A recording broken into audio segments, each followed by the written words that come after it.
اور انہیں سخت تاکید کی تھی کہ یہ آگے فارورڈ نہ ہو۔ کس نے کہا پیپر آؤٹ ہوا ہے؟ یہ صرف افواہ ہوگی۔ میں نے خود کو سنبھالتے ہوئے کہا، لیکن میری آواز میرا ساتھ نہیں دے رہی تھی۔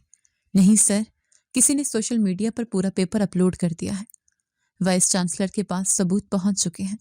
انہوں نے حکم دیا ہے کہ امتحان کینسل کر دیا جائے اور ابھی اسی وقت انکوائری شروع کی جائے۔ میں اپنی کرسی پر ڈھہر سا گیا۔ Social media? یہ کس بے وقوف نے کیا؟ میرا دماغ تیزی سے کام کرنے لگا۔ اگر انکوائری ہوئی تو بات کہاں تک جائے گی؟ سب سے پہلے شک کس پر جائے گا؟ اسٹور روم کی چابی کس کے پاس ہوتی ہے؟ چوکیدار کے پاس؟ بشیر کے پاس؟ میرا دماغ فوراً بشیر کی طرف گیا، لیکن بشیر تو ہے ہی نہیں، اس کا باپ ہے، وہ بوڑھا۔ مجھے فوراً اس بوڑھے کے پاس جانا ہوگا۔ اس سے پہلے کہ انکوائری ٹیم اس تک پہنچے، مجھے اسے سمجھانا ہوگا کہ زبان بند رکھنی ہے۔ اگر اس نے میرا نام لے لیا تو میں کہیں کا نہیں رہوں گا۔ ٹھیک ہے، تم جاؤ، میں دیکھتا ہوں۔ میں نے اسسٹنٹ کو باہر نکالا، خود بھی فوراً آفس سے نکل گیا۔ میرا رخ سیدھا مین گیٹ کی طرف تھا۔ میری چال میں تیزی تھی اور ماتھے پر پسینہ۔ کیا وہ بوڑھا مجھے پھنسوا دے گا؟ کیا وہ پولیس کے دباؤ میں آ جائے گا؟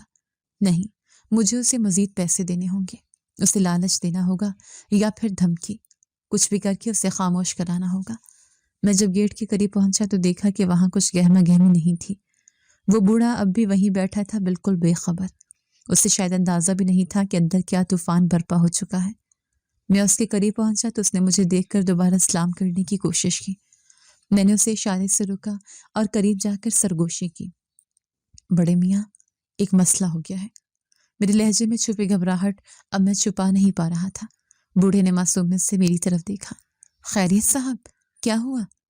پیپر کی خبر لیک ہو گئی ہے، وائس چانسلر انکوائری کر رہے ہیں۔ اگر کوئی تم سے پوچھے تو کہنا مجھے کچھ نہیں پتا۔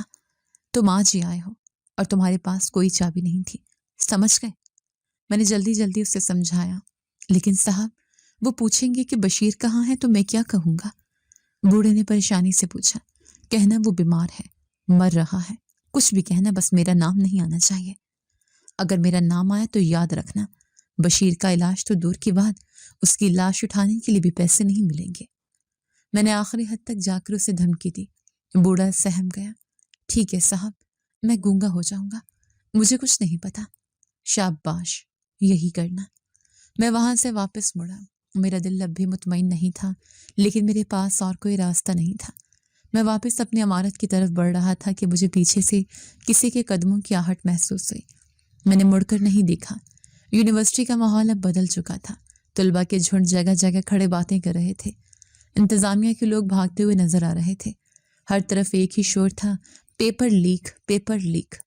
میں اپنے آفس پہنچا تو وہاں وائس چانسلر کا پی اے میرا انتظار کر رہا تھا۔ فواد صاحب، وی سی صاحب نے آپ کو فوراً بلایا ہے۔ باس کا لہجہ اسپاٹ تھا۔ میرے حلق میں کانٹے چبھنے لگے۔ وی سی صاحب مجھے کیوں بلا رہے ہیں؟ کیا انہیں شک ہو گیا ہے؟ لیکن کیسے؟ ابھی تو صرف آدھا گھنٹہ گزرا ہے۔